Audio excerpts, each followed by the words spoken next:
Let me share something that completely changed how I think about making money. Most people believe wealth comes from working harder or getting lucky. But what I've learned is that it's actually about working smarter and following a specific framework. Today, I'm breaking down 5 strategies that successful entrepreneurs use to build real wealth. These aren't get-rich-quick schemes. They're proven principles that require commitment but actually work. Whether you're just starting out or already running a business, these concepts can transform your financial future. All right, first up, strategy 1. Invest in yourself, not things. The first mistake most people make is spending money on status symbols before they've built the foundation. I'm talking about the expensive car lease, designer clothes, fancy apartment. All these things that drain your bank account. Here's the reality. Those purchases don't generate income. They're liabilities, not assets. What actually creates wealth is your ability to provide value. And value comes from skills. So here's what you should do instead. Pick one skill that's valuable in today's market. Could be digital marketing, software development, data analysis, video production, whatever aligns with where the economy is headed. Then commit to deliberate practice. I'm talking about setting aside dedicated time every single day. Even just 30 to 60 minutes of focused learning compounds dramatically over time. Here's a pro tip. Use AI tools like ChatGPT to create a structured learning plan. You can literally ask it to map out a 90-day curriculum with resources, practice exercises, and milestones. It's like having a personal tutor for free. The key is consistency. Most people give up after a few weeks when they don't see immediate results. But real mastery takes months of sustained effort. If you can stick with it for even 100 days, you'll be ahead of 95% of people. Think about it this way. The market pays for scarcity. If you develop a skill that few people have, you become exponentially more valuable. That's how you actually increase your earning potential. Next, strategy 2. Find problems worth solving. Here's something that took me way too long to understand. People don't buy products, they buy solutions. This is probably the biggest lesson in business. When I first started out, I made the classic mistake of building something I thought was cool, without validating whether anyone actually needed it. I was in love with my idea but hadn't talked to any potential customers. The smarter approach is working backwards from the problem. Start by identifying what frustrates people or costs them time and money. Have real conversations. Ask questions like, what's the biggest challenge you face with X? Or, what would you pay to have this problem solved? This is critical because if people aren't already trying to solve this problem, they probably won't pay you to solve it. You need to find a painful enough problem that they're actively seeking solutions. Now, here's where most people underprice themselves. They think, well, this only takes me 20 minutes, so I can't charge much. Wrong mindset. You should charge based on the value you're delivering, not the time it takes you. If you save someone 10 hours a week or help them make an extra $10,000, your solution is worth a significant amount, regardless of whether it takes you 20 minutes or 20 hours. Price based on outcomes. The beautiful thing about this approach is it incentivizes you to get better and more efficient.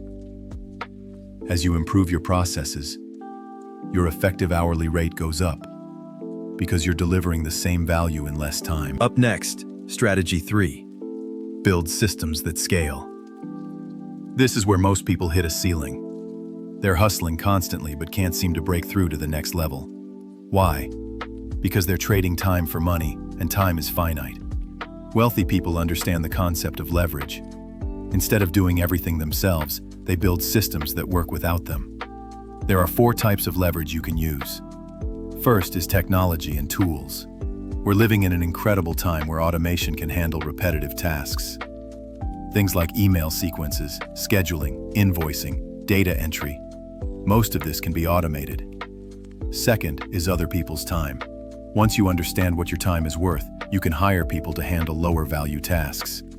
Even hiring a virtual assistant for 5 hours a week can free up your time for high value activities. Third is systems and processes. Document how you do things. Create checklists and standard operating procedures. This makes it possible for others to replicate your results. Fourth is capital. Using money to make money through investments or business assets. Here's the mindset shift. Stop thinking about how many hours you're working. Start thinking about how much value you're creating per unit of input. Can you create the same outcome in half the time? Can you multiply your output by delegating? The goal is to disconnect your income from your hours. That's when you really start building wealth. Next, strategy 4. Focus on the one number that matters. Most business owners drown in data. They track dozens of metrics but don't know which ones actually matter. This creates paralysis, not progress. Here's a better approach. Identify your one key metric. This is the single number that, when it goes up, indicates everything else is working. For a content creator, it might be engaged followers. For an e-commerce business, it could be customer lifetime value. For a service business, maybe it's the number of qualified leads. The specific metric depends on your business model. Once you identify this metric, you need to understand what drives it. These are your leading indicators, the daily activities that correlate with your key metric improving.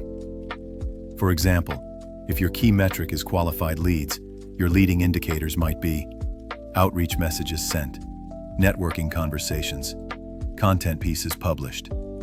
These are inputs you can control today. Then you have lagging indicators, the results that show up later. Things like revenue, profit margins, customer satisfaction scores.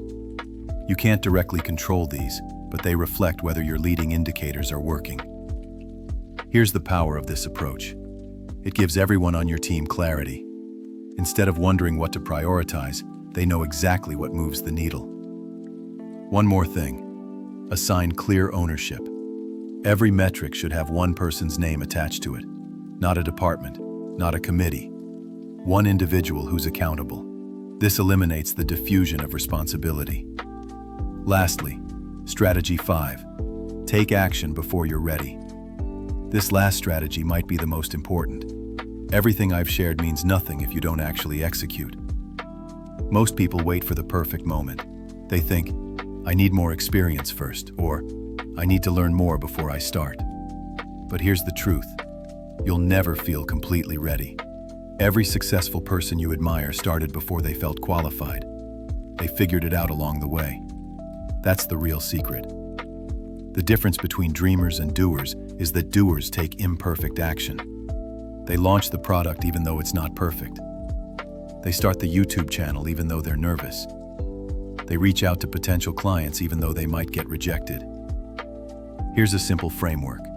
First, write down what you've been putting off because you don't feel ready yet. Be honest with yourself. Second, break it down into the smallest possible first step. Not the whole project, just what you can do today in the next hour.